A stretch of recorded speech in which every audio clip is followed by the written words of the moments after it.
가요. 히브리인 중에 히브리인이요 율법으로는 바리새인이요 열심으로는 교회를 박해하고 율법의 의로는 흠이 없는 자라.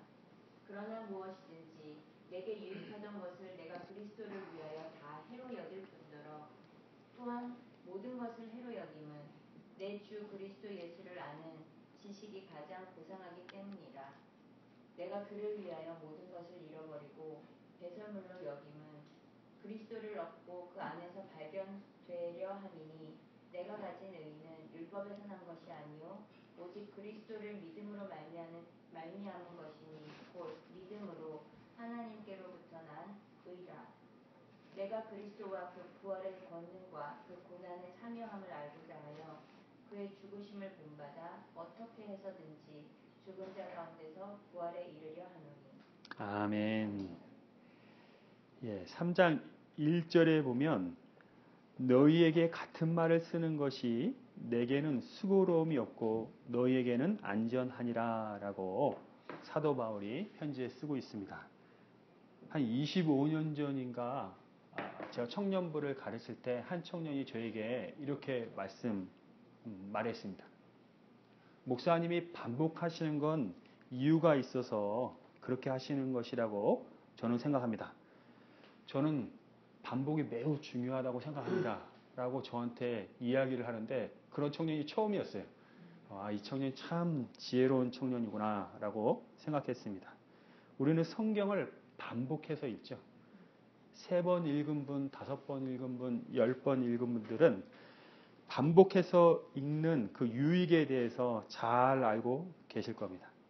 사도 바울도 중요한 일이기 때문에 반복하는 것이고 필요하기 때문에 반복하는 거예요. 그럼 사도 바울이 어떤 말을 지금 반복하겠다고 말을 하고 있느냐 하면 같은 말이라는 것은 밑에 있는 얘기를 지금 반복하겠다 하는 얘기인데 그 얘기가 뭐냐면 개들을 삼가하고 행악하는 자들을 삼가하고 몸을 상해하는 일을 삼가하라 하면서 이 거짓 교사들에 대해서 경고하는 무엇이 잘못되는지 알려주는 일을 다시 한번 반복하겠다. 그것이 여러분에게 유익하고 나에게는 안전한 일이다. 여러분에게도 안전한 일이다. 라고 말을 하고 있습니다. 지금 여기 사도 바울이 개들이라고 말하는 것, 행악하는 자들이라고 말하는 사람들은 유대인이었어요. 사도 바울이 처음에 빌립보 지역에 갔을 때 복음을 전할 때 보통 이방 도시에 갔을 때는 회당을 찾거든요. 왜냐하면 3사람 이상 있으면 유대인들이 회당을 구성할 수 있었어요. 이 사람들은 구약을 알고 있기 때문에 사도 바울이 가서 회당에 가서 이렇게 유대인들에게 먼저 복음을 전하면서 이 회당을 중심으로 해서 복음을 전하려고 그러는데 이 빌립보 도시에 갔을 때는 회당이 없었어요. 그 말은 뭐냐면 3사람조차 유대인이 없었다는 얘기입니다. 그래서 빨래하는 냇가에 가가지고 어떤 여자들이 모여있는 것을 보면서 거기서 전도를 시작한 게 빌립보 교회였는데 그럼 지금 빌립보 교회에 와서 할례를 행해야 된다고 말하는 이 유대인들은 누구냐? 떠돌아다니는 유대인들입니다. 여행하는 유대인, 거짓 교사들입니다. 와서 보니까 빌립보 도시라는 곳에 어떤 사람들이 하나님의 백성이라고 하나님을 믿는다고 하는데 할례도 안 받은 사람들이죠. 또 율법도 안 지키는 사람들이죠. 그러니까 이 사람들이 여러분이 하나님의 백성이 되려면 이방인으로서 개종해서 하나님의 백성이 되려면 할례를 받아야 됩니다. 라고 주장을 하는 거예요. 그리고 모세의 율법을 지켜야 합니다. 라고 주장을 하는 겁니다. 그런 사람들을 향해서 사도 바울이 개들이다. 행악자들이다. 그래서 아까 우리 김현실 사님이 성경을 봉독해 주셨는데 개들을 삼가하고 행악하는 자들을 삼가하고 이럴 때 이 개들은 액센트를 줘서 읽어야 돼. 개들을 삼가야 된다고. 행악자들을 삼가야 된다고. 이건 고상하게 읽을 필요가 없어요. 왜냐하면 사도 바울이 고상하게 쓰고 있지 않아요. 그런 개들을 삼가라고. 그런 행악하는 인간들을 삼가라고 아주 지금 감정에 북받쳐서 지금 사도 바울이 이야기하고 있는 겁니다. 특별히 사도 바울이 빌립보서를 쓸 때 자기가 쓴 거 아니에요. 옆에 구후라는 사람을 두고 자기가 불러주는 대로 이 구후라는 사람이 쓰는데 이 사도 바울이 분명히 이 부분을 읽을 때 이 개의 액센트가 아주 많았을 거라고 생각합니다. 자, 우리는 미국에 살면서 이 같은 민족을 서로 욕하지 말자 이러지 않습니까? 근데 지금 사도 바울은 이방인들에게 같은 유대인을 욕하고 있어요. 그 정도로 지금 사도 바울은 이 사람들에 대해서 분노하고 있는데 왜 분노하고 있습니까? 같은 민족을 넘어서 같은 문화와 같은 역사를 가진 같은 핏줄인 사람들을 넘어서서 욕을 할 수 있는 이유가 다른 진리를 말하고 있기 때문에 그래요. 다른 복음을 전하고 있기 때문에 그렇습니다. 다른 복음을 전한다면 내 동료라도 심지어 나라도 저주를 받아 마땅하다 하는 것이 사도 바울의 진리에 대한 헌신입니다. 복음에 대한 헌신이에요. 왜냐하면 다른 복음은 반드시 사람들을 멸망의 길로 인도하기 때문에 사탄의 일이기 때문에 개들이고 행악자라고 지금 말하고 있는 겁니다. 사랑하는 여러분, 우리가 왜 같이 신앙생활을 하고 있습니까? 한국인이라서 같이 신앙생활하고 있어요? 서로 정들어서 같이 신앙생활하고 있습니까? 같은 가족이라서 신앙생활하고 있습니까? 다 아닙니다. 한 복음을 믿기 때문에 같은 진리를 믿기 때문에 신앙생활을 하는 겁니다. 이 진리가 너무나 중요하죠. 자, 그럼 거짓 유대인 선생들이 주장하는 것은 하나님의 백성이 되려면 할례를 받아야 된다라는 얘기인데 이들은 구약에 나오는 말씀에 근거해서 말하고 있는데 창세기 17장 9절에서 11절 보면 제가 읽어드리겠습니다. 하나님이 또 아브라함에게 이르시되 그런즉 너는 내 언약을 지키고 내 후손도 대대로 지키라. 너희 중 남자는 다 할례를 받으라. 이것이 나와 너희와 너희 후손 사이에 지킬 내 언약이니라. 너희는 포피를 베어라. 이것이 나와 너희 사이에 언약의 표징이니라. 할 때 그 표징은 사인이에요. 이 두 당사자가 계약을 맺었어요. 계약을 맺으면 계약서가 있겠죠. 그 계약서는 연필로 또는 프린터로 된 것일 뿐입니다. 그래서 이 당사자끼리 서로 계약서를 주고받았는데 그 계약서가 무슨 의미가 있겠어요? 거기에 무엇이 없으면? 사인이 없으면 의미가 없는 거예요. 이 사람이 읽었는지 안 읽었는지도 동의했는지 동의하지 않았는지도 모릅니다. 그런데 사인하는 순간 이 사람은 이 계약관계 안에 들어왔다고 서로 인정하는 게 사인이죠. 할례라는 거는 오늘날 이렇게 포경수술 같이 남자 생식의 표피를 잘라내는, 앞표피를 잘라내는, 피를 내는 것이 이 할례인데 이 피를 내면 반드시 그때 돌칼로 잘라냈기 때문에 흔적이 평생 남게 돼 있어요. 그 흔적을 하나님과 아브라함 사이에 사인으로 무엇에 대한 사인입니까? 하나님께서 아브라함에게 내가 너로 큰 민족을 이루게 하겠다. 내가 너로 가나안 땅을 주겠다. 너를 축복하는 자를 축복하고 너를 저주한 자를 저주하겠다. 라는 그 언약에 대해서 아브라함이 제가 이걸 믿습니다. 내 이 언약 관계에 들어오겠습니다. 한다면 너 할례를 행해라 이거예요. 그래서 아브라함과 아브라함의 자손 후손, 아브라함 집에 있는 다른 민족이라도 종이라도 그 할례를 다 받으면 언약 관계 안에 들어오는 그 사인과 같은 역할을 하는 게 할례라는 거예요. 그럼 도대체 이 할례를 왜 행하게 하셨을까? 이게 이제 질문입니다. 자, 할례는 남자 생식기에 행하기 때문에 어떤 사람이 재밌는 얘기 하는데 남자가 하루에 소변을 뭐 3-4번 볼 때마다 그걸 확인하면서 하나님과의 언약 관계를 기억하게 그렇게 했다라는 재밌는 얘기가 있는데 그럴 거면 이 팔에다 해야죠. 그죠? 팔에다 상처를 쫙 내가지고 이걸 보면서 매일 쳐다보게 하면서 기억하게 해야죠. 왜 하나님이 굳이 남자 생식기에 하게 하셨을까? 또 여자는 표식이 없잖아요.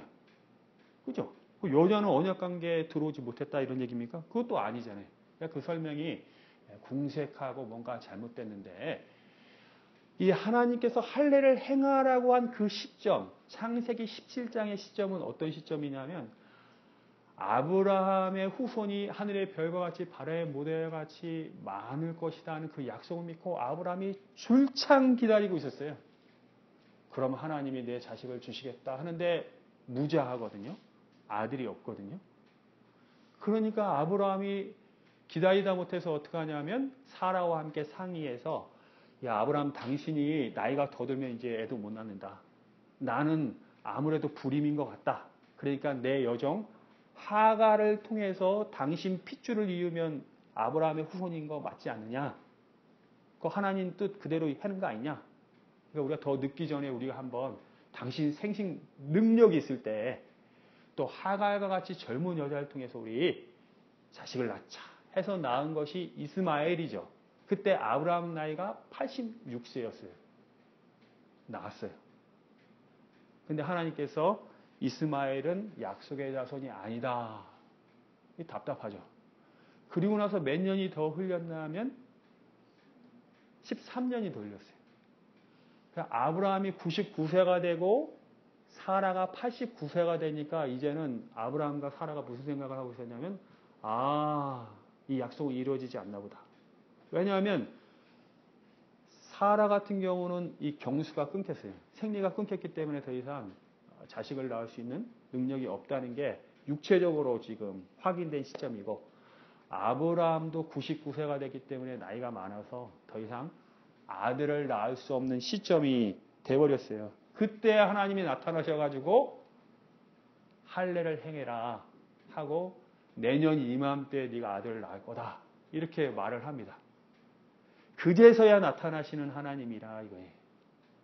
인간의 능력이 끊기고 인간의 능력에 더 이상 기대할 바가 없을 때 완전히 죽었을 때 하나님이 나타나셔서 나를 통해서 네가 나의 은혜로 나의 능력으로 내년 이맘때 아들을 낳을 것이다. 아브라함과 사라가 다 믿지를 못했어요. 그러면서 주신 게 할례 언약이다 이런 얘기인데 할례 여러분 아까 말했듯이 생식기 끝을 돌칼로 자르면 피가 나오죠. 피가 나온다는 건 죽음을 얘기하는 겁니다. 결국 할례라는 거는 생식기의 죽음, 생식 능력의 죽음을 확인시키는 게 할례라는 거예요.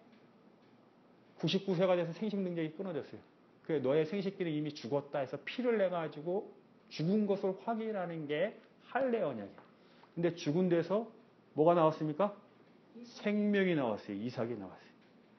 죽은 데서 생명이 나오는 걸 보여주는 게 할례 언약. 그것이 바로 언약에 사인하는 그 사인, 표징이라 이런 얘기입니다. 그렇다면 할례가 뜻하는 바가 뭘까요? 우리의 능력은 죽었고 하나님의 능력은 살아서 하나님의 능력으로 언약을 이루는 겁니다 하는 게 할례 언약이 보여주는 중요한 의미라는 거예요. 그래서 아브라함의 후손이 하늘의 별과 같고 바다의 모래와 같을 때 그 자손, 수많은 자손들은 다 누구 능력으로 나오냐? 하나님의 능력으로 나온다는 거예요. 그런 고백이 할례 언약에 들어있어요. 어떻게 해요?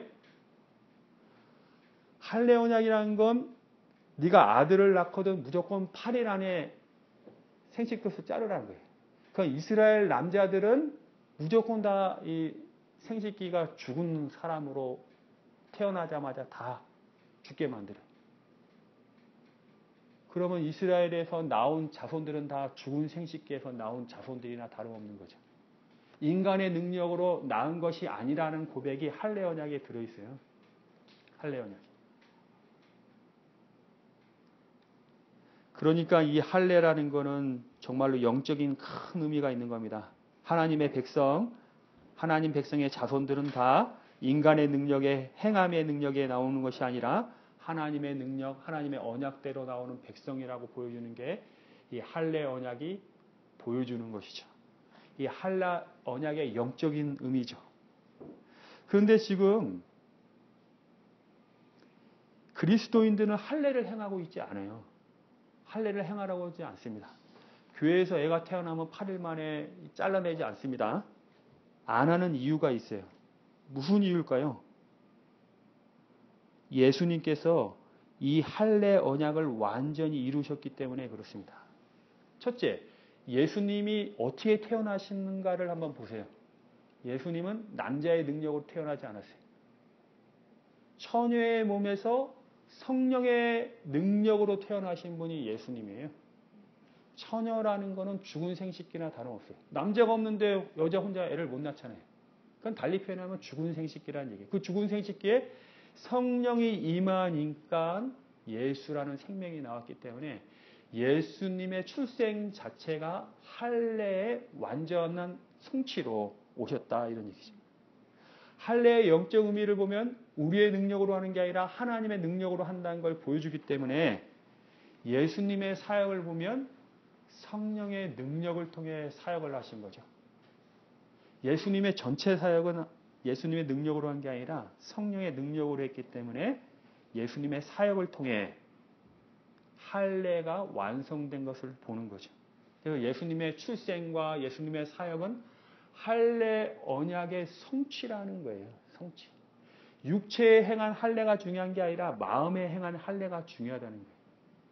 육체로만 칼로 잘라냈다고 그 할례를 사인한 거냐? 할례의 정신이 중요하죠. 할례의 마음이 중요하죠. 그렇기 때문에 구약의 선지자들이 마음의 할례를 행하라고 이스라엘 백성들에게 얘기했던 겁니다. 예수님이 그 할례를 성취하실 분이. 그럼 성취하신 분을 우리가 믿었기 때문에 믿음으로 그분 안에 들어갔기 때문에 할례 언약은 우리 안에 이미 들어와 버린 겁니다. 어떻게 들어온 것을 확인할 수 있어요? 거듭난다는 건 뭘로 거듭납니까, 여러분? 물과 성령으로 거듭나죠. Born again. 우리 옛사람은 죽어요. 근데 이 죽음에서 어떻게 생명이 나오냐? 성령으로 born again. 새로 태어난 게 바로 우리예요. 우리는 할례로 태어난 사람들이에요. 우리가 정말로 예수 그리스도를 믿는다면 우리는 성령의 능력에 의지해서 예수님의 말씀을 따라가죠. 인간의 능력으로 하는 거 아니에요. 그렇기 때문에 할례 받은 자로서 우리는 지금 신앙생활을 하고 있기 때문에 더 이상 육체적 할례는 우리가 필요 없는 거예요. 이미 우리에게 성취됐는데 우리는 이미 마음의 할례 받은 자인데 그런데 진짜 할례 정신대로 그 영적 의미대로 사는 성도들에게 유대인들이 와서 너희네 왜 육적인 할례를 행하지 않냐? 우리 봐라. 우리가 참 아브라함의 후손 하나님의 백성이라 우리는 할례를 행했다. 이런 육체적인 자랑을 하고 있는데 전혀 할례의 의미를 모르는 짓거리를 하는 거죠. 그러니까 개들이고 행악자라고 사도 바울이 얘기하는 겁니다. 그런 육체에 행하는 할례를 자랑하는 그 정신 때문에 이스라엘이 망했고 그 자기 자랑, 자기 능력에 의지하는 그것 때문에 이스라엘 백성이 하나님을 따르지 못하고 하나님의 백성 되지 못했는데 그거를 와서 마음의 할례를 행한 사람들한테 자랑하고 있으니 사도 바울이 화난 겁니다. 3장 3절을 보십시오. 자, 그들이 육체의 할례를 행한다고 말하는데 우리가 진짜 할례를 받은 사람이다 하면서 3장 3절에 하나님의 성령으로 봉사하며 그렇죠? 우리는 우리 힘으로 하는 게 아니라 성령으로 우리는 하나님의 일을 하고 있죠. 성령으로 헌신하고 있죠. 헌신이 바로 예배입니다. 우리는 성령으로 예배하고 성령으로 봉사하고 있다. 그리고 우리는 우리 육체를 자랑하지 않고 그리스도 예수를 자랑한다. 그리스도 예수로 자랑하고 세 번째, 육체를 신뢰하지 않는 우리가 곧 할례파라. 우리가 자랑하는 건 육체를 자랑하지 않아요. 예수를 자랑하고 예수를 의지하고 성령에 따라 행하기 때문에 바로 우리가 할례파라. 우리가 할례파다 이거예요. 저들에게 미혹당하지 마라. 저들이 유대인이라고 와서 여러분들을 미혹할 때 여러분이 왜 미혹당하느냐? 하나님의 백성은 아브라함 때부터 시작됐고 그것은 유대인들이었거든요. 근데 본토 유대인이 와가지고 얘기하니까 미혹된 거예요. 저 사람들이 이스라엘 사람들인데 저 사람들이 구약에 정통한 사람들인데 저 사람들이 저런 얘기할 때 뭔가 의미가 있을 텐데 하고 현혹된 겁니다. 그러니까 사도 바울이 그 다음부터 하고 싶지 않은 말을 하여 3장 4절 한번 보십시오. 그러나 나도 육체를 신뢰할 만하여 만일 누구든지 다른 이가 육체를 신뢰할 것이 있는 줄을 생각하면 나는 더욱 그러하니라. 자, 저 사람들이 저 거짓 교사들이 유대인이라고 자랑하고 할례를 받았다고 자랑하고 율법을 지킨다고 자랑하는데 나는 저 사람보다 자랑할 것이 있다면 더 자랑할 것이 있다. 한번 들어보십시오. 자, 나는 5절 8일 만에 할례를 받았고 이스라엘 족속이요 베냐민 지파요 히브리인 중에 히브리인이요. 나는 부모를 잘 만나서 우리 부모가 나를 낳아서 8일 만에 할례를 줬다.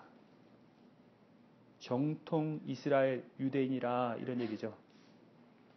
그리고 나는 이스라엘 족속이다. 이렇게 말했어요. 이스라엘 족속이다. 히브리인 중에 히브리인이다. 나는 이스라엘 사람으로 태어났기 때문에 이방인들처럼 뭐 개종하려고 해서 이스라엘로 들어온 사람도 아니고 나는 양부모 다 히브리 사람이에요. 그래서 히브리인 중에 히브리인이라는 말이 그 말이에요. 그 당시에 디아스포라 유대인들은 다른 민족과 결혼한 사람들이 많았어요. 아빠는 유대인, 엄마는 뭐 다른 사람. 근데 자기는 부모님 둘 다 히브리 사람이네. 그 나는 베냐민 지파라는 거예요. 이스라엘의 일대 왕이 베냐민 지파 출신 사울이고 그 사울의 이름에 따라 나도 사울이었다는 거죠. 베냐민 지파는 이스라엘 역사에서 굉장히 용맹한 민족으로 뛰어난 민족으로 지파로 이름나 있는데 내가 그 지파 출신이다 이거예요. 나는 히브리인 중에 히브리인으로 헬라 문화에 더럽히지 않은 순수한 유대인이다 라고 사도 바울이 이야기하고 있어요. 이 출생 자체가 벌써 퓨어하다, 순수하다. 이게. 우리는 신앙생활하면서 우리 부모님은 저를 태어날 때부터 예수 믿었기 때문에 저는 모태신앙으로 태어났습니다. 이렇게 얘기해요. 그럼 옆에서 누가 그러죠? 저는 3대째 예수님 믿는 사람에 태어났습니다. 그럼 옆에 사람이 또 그러죠. 저희 부모님들은 3대째 목사님이고 장로님입니다. 제가 타고났다는 거예요. 혈통을 자랑하죠. 출생을 자랑하는 거죠. 또 우리 한국 사람들은 외국 사람 만나면 자랑할 게 있어요. 세계에서 대한민국만이 새벽 기도를 매일매일 하고 있어요. 미국 사람들 새벽에 일어나서 교회 모이자고는 못 모여요. 우리는 한국 사람입니다. 열정적인 한국 사람, 신앙 가진 한국 사람입니다. 라고 이야기를 합니다. 자, 바울이 5절, 6절 율법으로는 바리새인이요 열심으로는 교회를 박해하고 율법의 의로는 흠이 없는 자라. 그 당시에 바리새인들은요.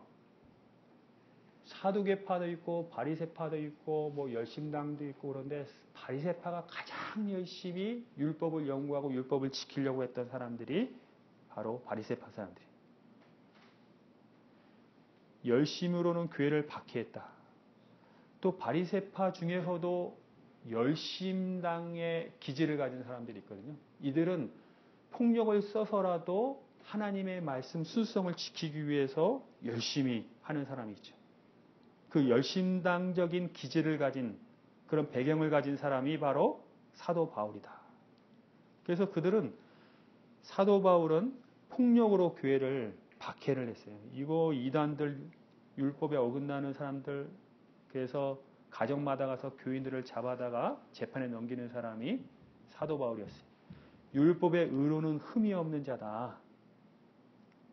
어렸을 때부터 이것을 다 지켰습니다 하는 부자 청년처럼 율법의 의로 흠이 없게 자라고 행한 사람이 바울이었어요. 저 사람들보다 나는 더한 사람이다. 더 자랑할 게 많다. 이런 얘기죠. 교회 부흥회 가면 꼭 여러분 경험하는 게 있습니다. 강사 목사님을 소개해 드리겠습니다. 이 목사님은 어디서 목회를 하시면서 박사학위는 어디서 받으셨고 또 이런 사역을 하신 분입니다. 이런 얘기 꼭 해요. 꼭 해요. 꼭 들어요. 그래야지만 성도들에게 권위가 있기 때문에 그래야지만 성도들이 듣기 때문에 꼭 합니다. 심지어 제가 어느 집회에 갔는데 박사학위를 3개를 가진 거를 이제 학교로 줄줄이 얘기하는데 제가 듣고 있으니까 야, 이분이 목사인가 박사인가. 근데 성도들이 다 좋아해요. 우리는 이렇게 박식한 분으로부터 이렇게 연구 많이 한 분으로부터 듣는다. 그래서 목사들이 다 학위가 있어야지만 권위가 있는 것처럼 해서 목사님들이 얼마나 학위를 받으려고 노력을 하는지 몰라요. 여러분 교회가 얼마나 이렇게 세속화되어 있습니까? 육체적인 것을 자랑하고 있습니까? 이 참 마음에 할례 받은 거랑 먼 모습들을 교회가 보여주고 있다 이런 얘기죠.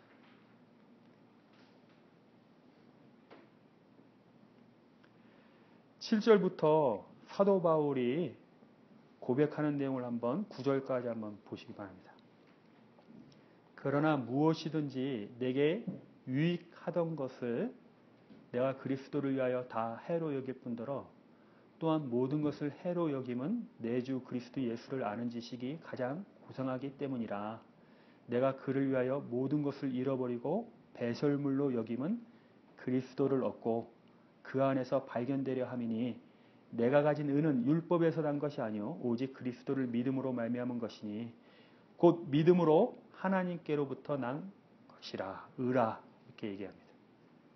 지금 사도 바울이 예수님을 알기 위해서 내가 얻은 것, 내가 자랑하는 것, 게인이죠. 그것을 오히려 로스, 손실로, 해로 여긴다 얘기입니다. 여러분 잘 들어보십시오.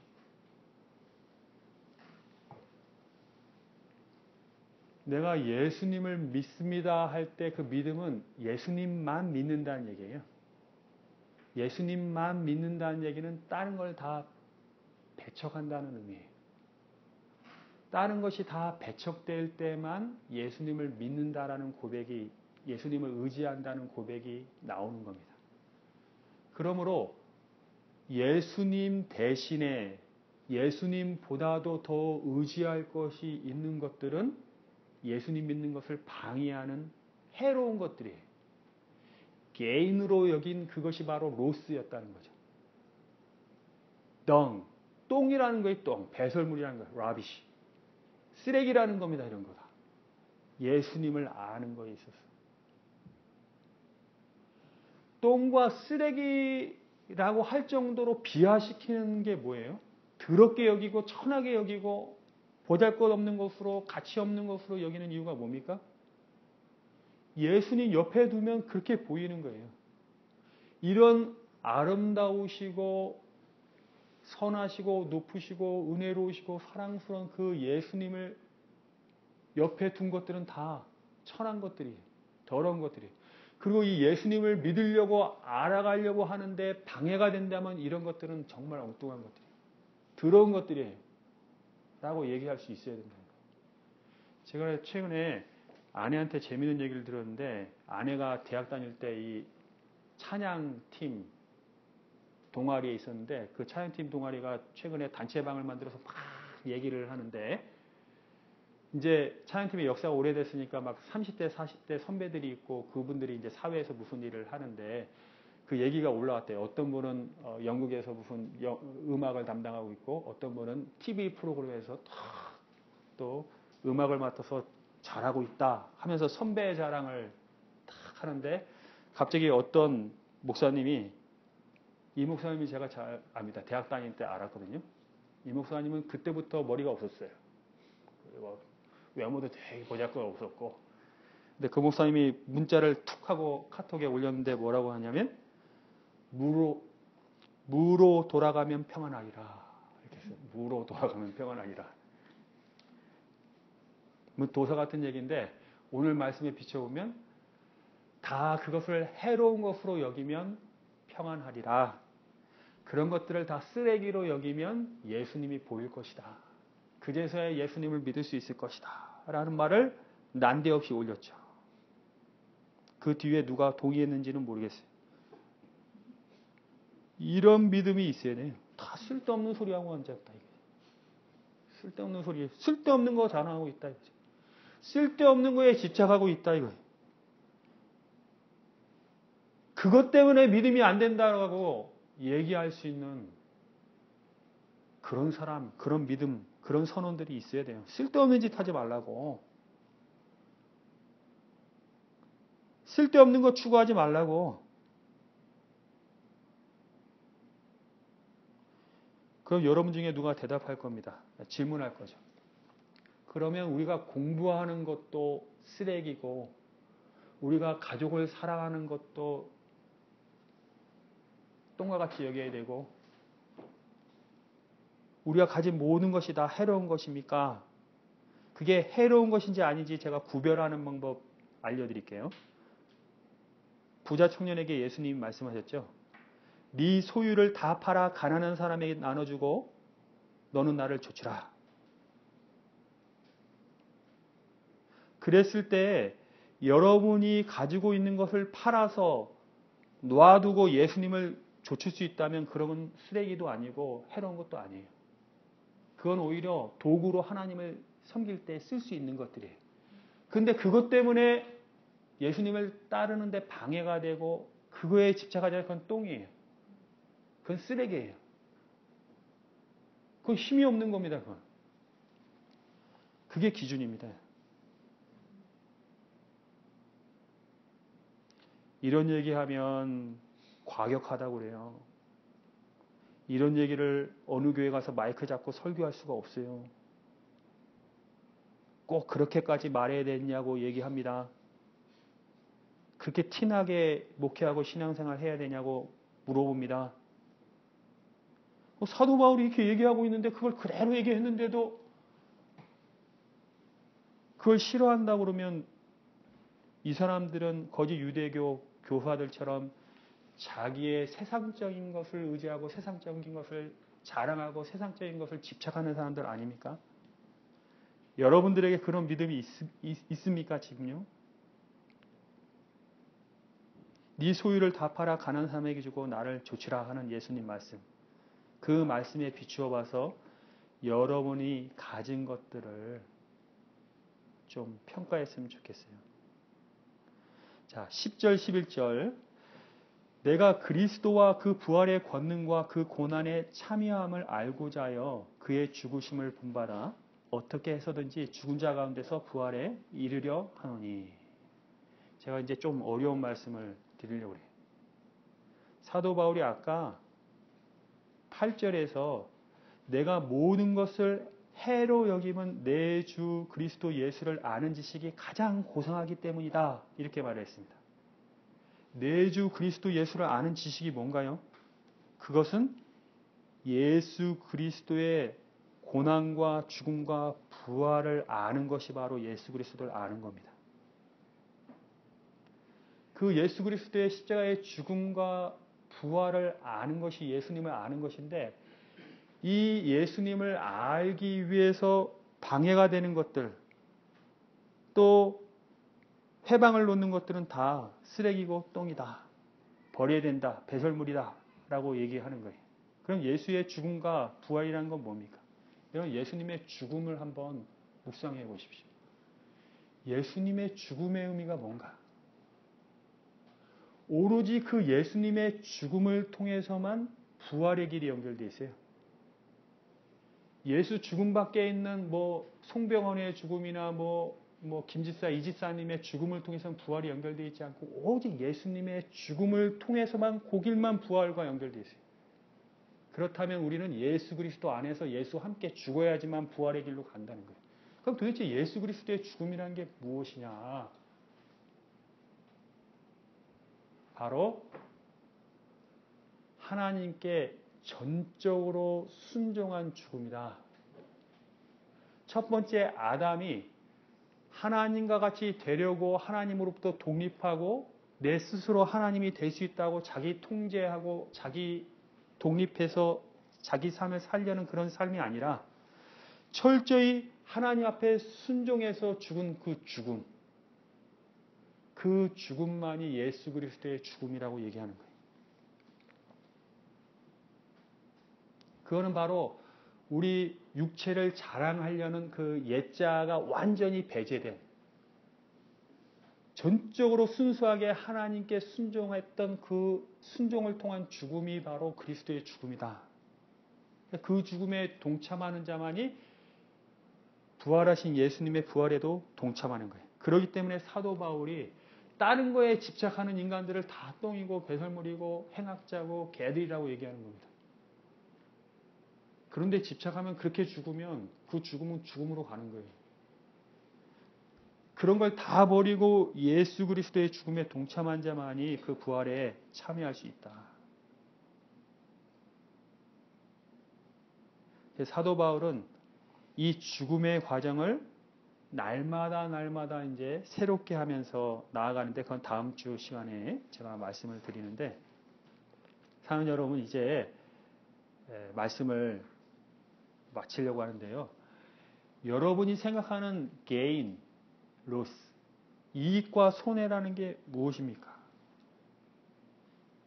성경은 여러분이 세상적으로 육적으로 이익되었다고 생각하는 게 그걸 로스라고 생각해야지만 구원받는다라고 이야기를 합니다. 그것을 버릴 줄 아는 자, 그리고 예수 그리스도의 죽음과 고난에 동참하는 자, 그 자만이 바로 예수님을 바로 알 수 있고 그 부활에 동참하는 사람이 될 줄 믿습니다. 네, 우리 같이 기도하겠습니다.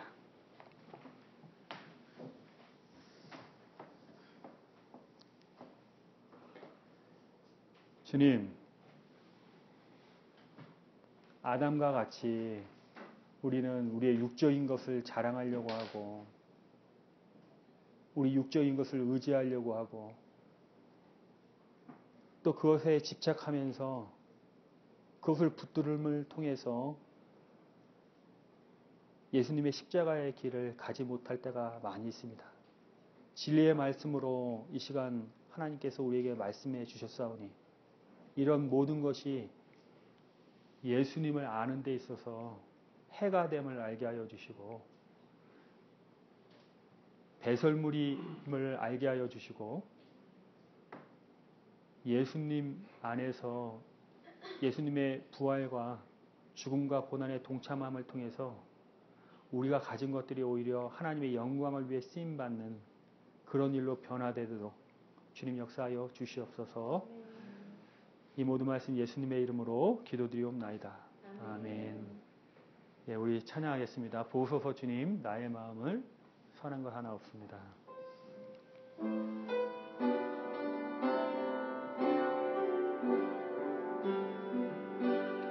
보소서 주님, 나의 마음을 선한 것 하나 없습니다. 그러나 내 모든 것 주께 드립니다.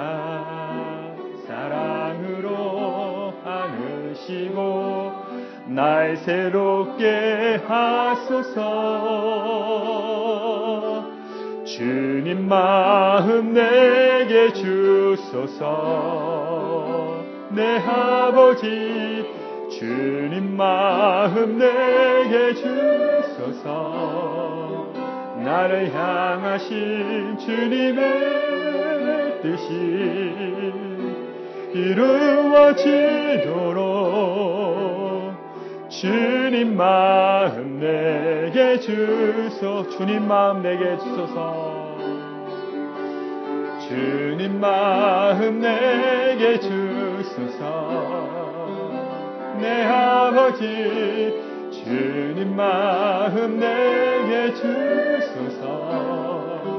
나를 향하신 주님의 뜻이 이루어지도록 주님 마음 내게 주소서. 기도하겠습니다. 지금은 우리 주 예수 그리스도의 십자가에 죽으신 본을 보여주신 그 은혜와 아들을 주시기까지 우리를 사랑하셔서 예수 그리스도 장자를 통해서 아들들로 삼기를 원하시는 우리 하나님의 진리의 사랑과 또 우리 안에서 날마다 죽게 하시고 새롭게 하시는 우리 성령 하나님의 역사하심이 오늘 주님을 아는 데 있어서 우리가 가진 것이 해가 된다고 고백하며 주님이 원하시면 언제나 드리고 또 주님의 십자가의 고난과 죽음에 동참하는 인생을 살고자 결심하고 다짐하는 모든 예배자들 위해 하는 일, 또 학업, 가정 위에 지금부터 영원히 함께 있을지어다. 아멘.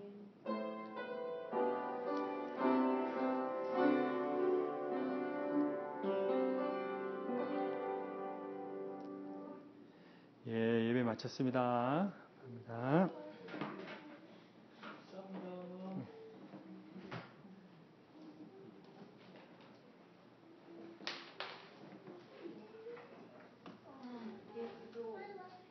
돌아가지고 눈이 되고 눈물이